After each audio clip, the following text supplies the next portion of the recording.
Selanjutnya, saya akan bahas selanjutnya itu adalah 5 tips bagaimana kita bisa lebih maksimal lagi di pelayanan online ini.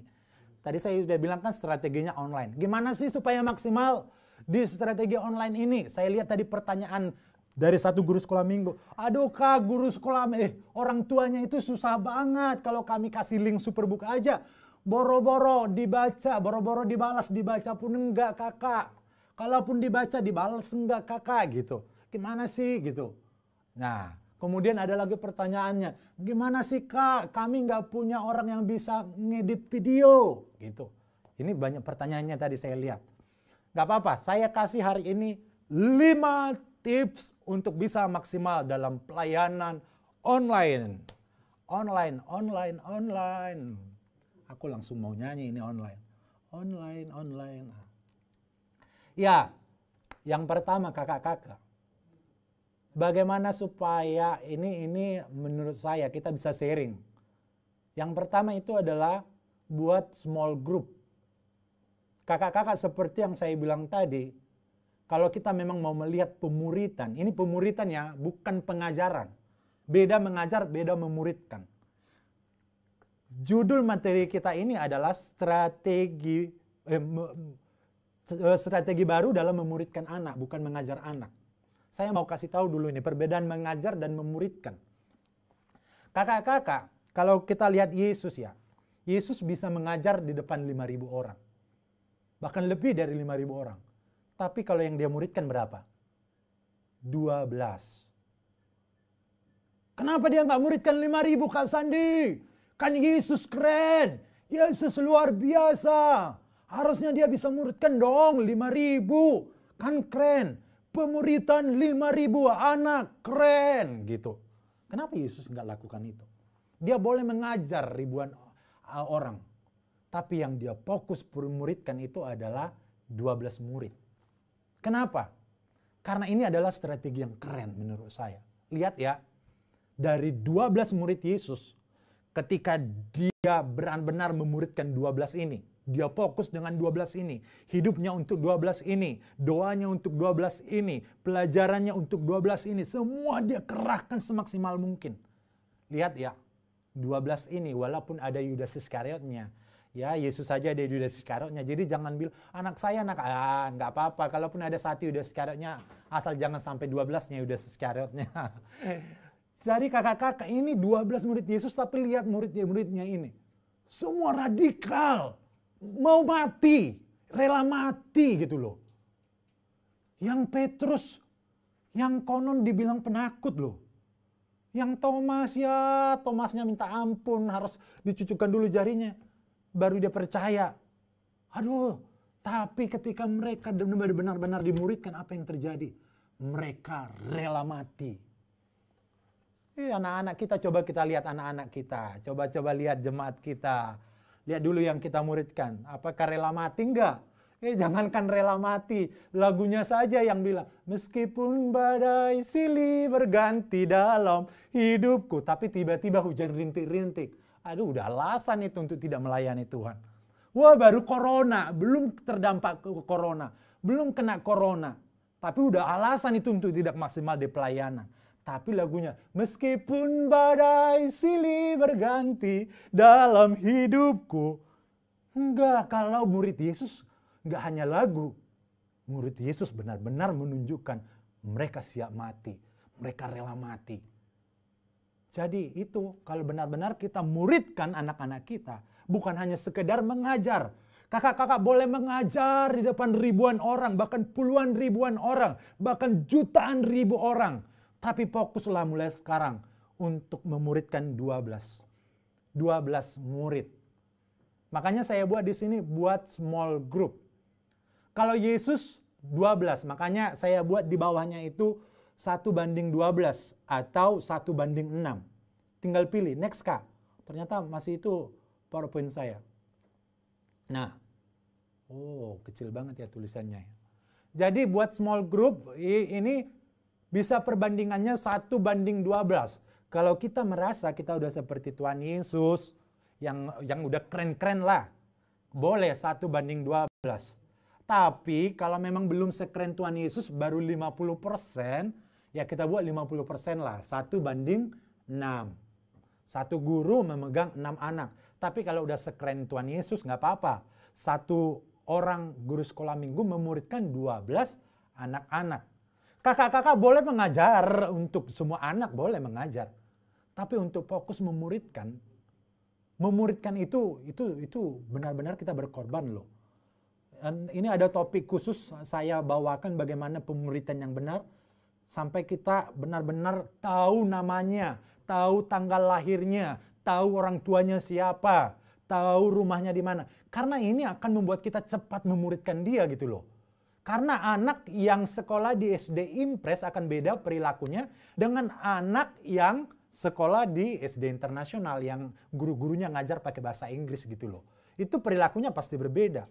Orang yang rumahnya di lingkungan rel kereta api atau lingkungan pemulung akan beda yang dia tinggal di perumahan guru-guru sekolah minggu. Semua di perumahan itu guru-guru sekolah minggu. Yang setiap pagi doa gitu, ya pasti holy-holy gitu loh. Itu pasti beda. Jadi kalau kakak-kakak nggak tahu rumahnya gimana, orang tuanya gimana, pemuridannya nggak akan maksimal. Makanya kakak-kakak saya buat di sana, buat small group, itu adalah berpartner dengan orang tua. Kakak-kakak, waktu kakak-kakak nggak banyak bersama dengan anak-anak. Waktu yang paling banyak adalah orang tua, apalagi di zaman sekarang COVID-19 ini. Waktu kalian nggak banyak. Makanya supaya maksimal pelayanan online kita adalah kita harus berpartner dengan orang tua. Yuk kakak-kakak yang menganggap orang tua selama ini lawan pelayanannya. Saya pernah dengar, saya pernah bawain training di satu daerah. Pertanyaannya gini, Kak gimana orang tua di sana kalau kami melayani ke protes-protes saja. Kami nggak suka kalau ada orang tua ikut dalam ibadah sekolah minggu. Maunya mereka di luar saja. Saya mau katakan nih, pada guru-guru yang seperti itu, orang tua itu adalah partner kita. Selama kita nggak menjadikan orang tua partner pelayanan kita nggak lihat kemaksimalan dalam pelayanan kita. Pelayanan sekolah minggu kita. Selama kita menganggap orang tua itu lawan bukan kawan, kita nggak lihat kemaksimalan. Makanya yuk, kita harus bisa berpartner dengan orang tua. Kita harus menjadikan orang tua guru sekolah minggu terbaik untuk anaknya. Ini namanya kita meregenerasi. Makanya jangan bilang, Kak susah merekrut guru. Sekarang pertanyaannya orang tuanya udah kita jadikan enggak menjadi guru sekolah minggu terbaik buat anak-anaknya.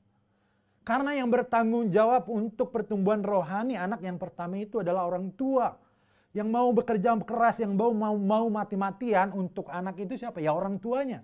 Makanya kakak-kakak dalam small group ini, tentunya kan small group ini, kita kan nggak bisa, kalau untuk online kan nggak bisa dengan anak. Anak belum punya hak untuk mendapatkan gadget kan.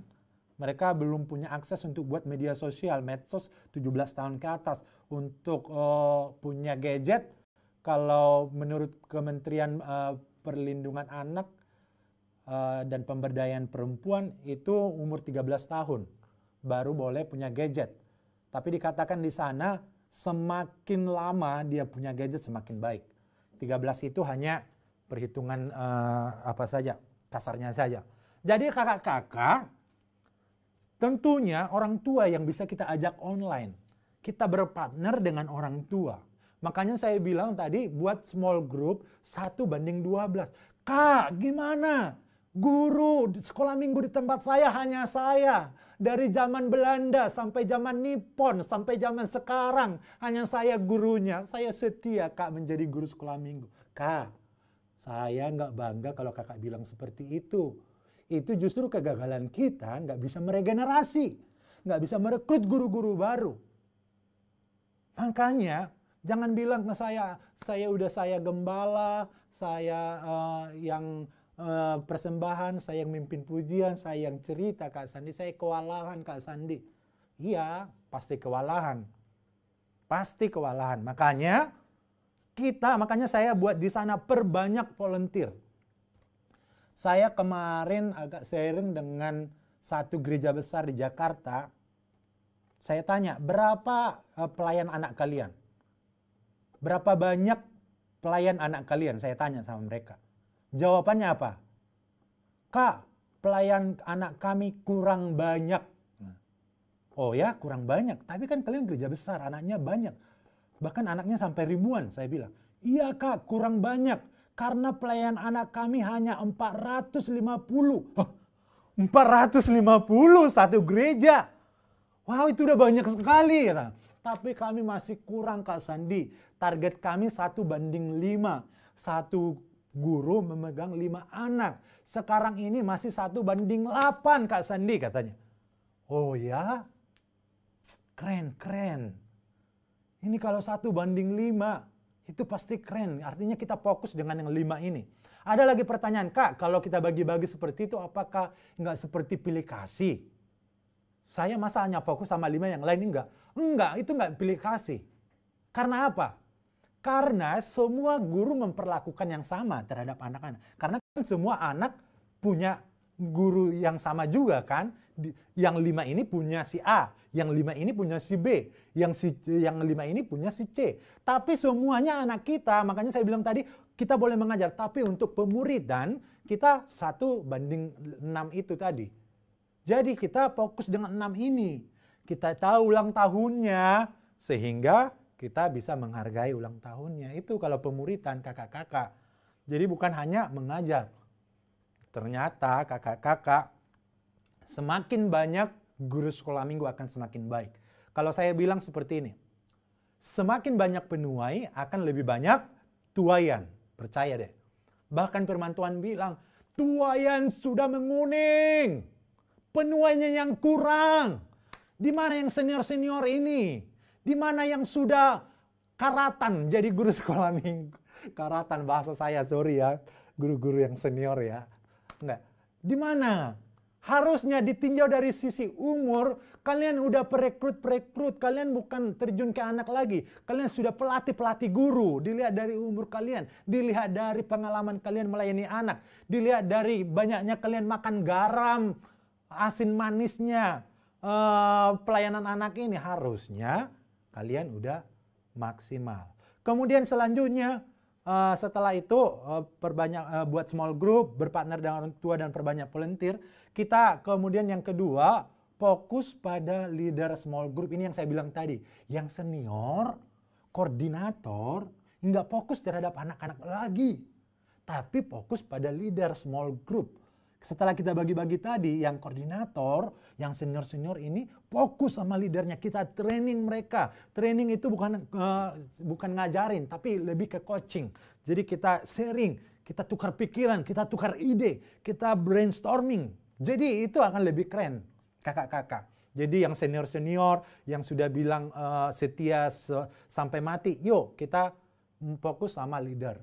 Kemudian apa? Kakak-kakak ini yang nggak pernah kita lakukan. Tanya komitmen orang tua. Ini perlu loh. Jadi yang leader small-nya tadi, yang leader small group-nya tadi, itu perlu tanya. Kan cuma 6 misalnya nih, 6 anak, 6 orang tua. Kamu tanya orang tuanya, mau nggak Bapak Ibu, kami mau fokus memuridkan anak Bapak Ibu. Ini kami dari pelayanan anak, kami mau tanya, Bapak Ibu mau nggak komit? Mau nggak menginvestasikan sesuatu? Mau nggak sama-sama dengan kami? Perlu tanya komitmennya orang tua. Kemudian setelah mereka komit, baru kita mau sama-sama. Kalau nggak mau komit, cari aja, bilang. Nggak juga. Bilang harus didiskusikan, karena saya yakin deh, semua orang tua pasti mau komit. Jadi kita diskusikan.